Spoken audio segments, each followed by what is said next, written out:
תותים או כל צמח אחר. כמה קל לגדל אותם אם רק נותנים להם מים. אבל אם היינו נותנים להם קצת דשן מסביב או תוספות, הם היו מגיעים למלוא העוצמה שלהם.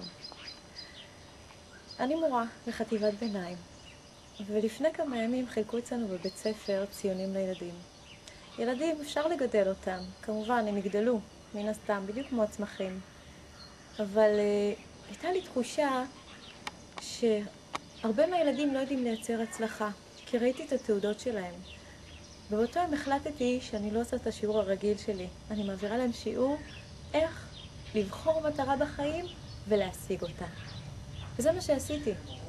בסוף השיעור ניגשה אליי תלמידה בשם יובל, ואמרה לי, ליאור, לא הבנתי לגבי המטרה, איך אני צריכה לבנות אותה.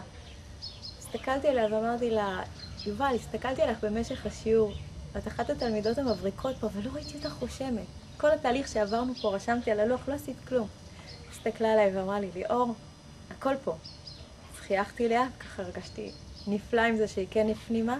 עניתי לה על השאלות, אז היא אמרה לי, תודה, והלכה.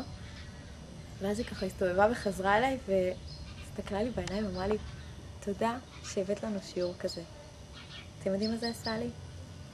אני העצמתי אותם, והם העצימו אותי עוד יותר. אני היום בתהליך של העצמה. אני מרגישה את זה, ואני מחפשת אנשים שיצטרפו אליי, במיזם עסקי, מישהו שרוצה לעשות הכנסה נוספת. אני אראה את הדרך, כי אני מצאתי אותה.